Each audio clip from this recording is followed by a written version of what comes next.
Hey there, everybody. Happy Monday morning to you. This is a Red Chip Heroes Poker Podcast brought to you by your boy Chapadong, here from the back deck of Casa del Chapo, whatever you want to call it. Today, I'm going to tell you 5 reasons why we should not be limping at the poker table. So if you're interested in quick and simple tips to make you a better poker player, I encourage you to stick around. This poker podcast is brought to you every week by the Sharp app and DFS Army. We've combined forces. I'm leading the charge to bring you those hyper simplified tips and make you a better poker player. If you're interested, like the video, subscribe to the video, smash the notification bell, and let's get up and let's get rolling and let's build this community from the ground floor up. Today, when we're talking about the 5 reasons not to limp at a poker table, I want to explain to you, number 1, what is limping? Well, limping is just calling that big blind. That $1, $2 level, or that $1, $3 table that you sit at on a Friday night, if you just call the big blind, you're limping. That's just a term in the poker world. And it's a very passive way to play that allows everybody else to get in behind you, allows these pots to go 4, 5, 6, 7 ways, and you essentially turn the game into bingo, where everybody has to make a very, very strong hand before they can be at all aggressive with their cards. That's just not a way to play poker if you want to control the table and put the winning odds in your favor.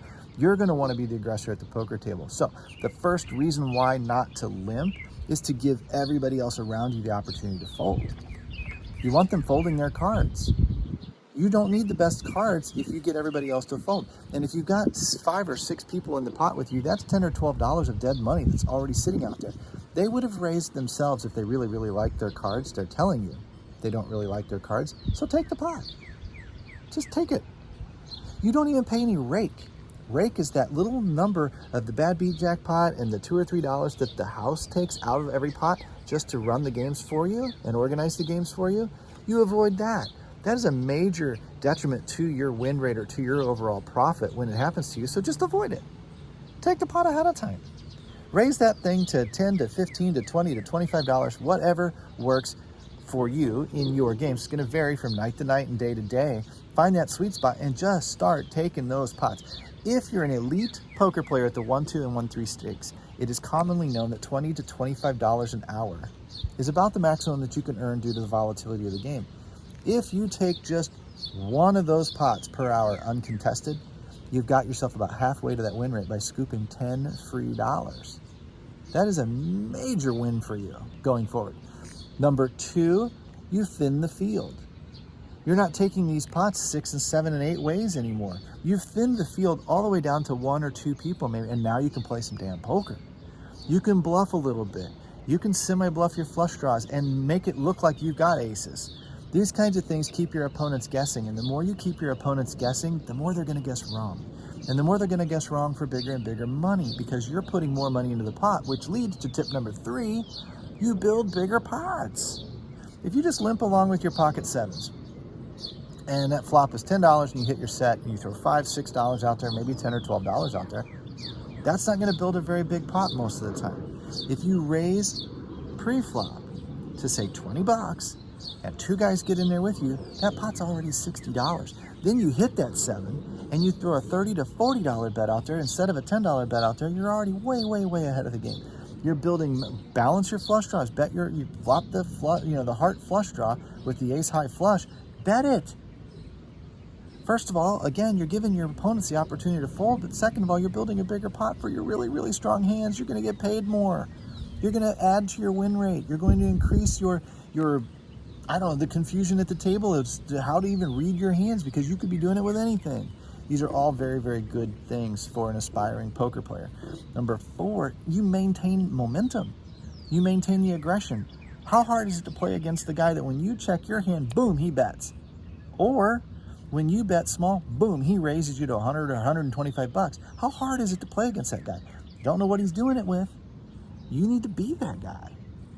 And you are going to be that guy if you start raising pre-flop and start raising on the flop.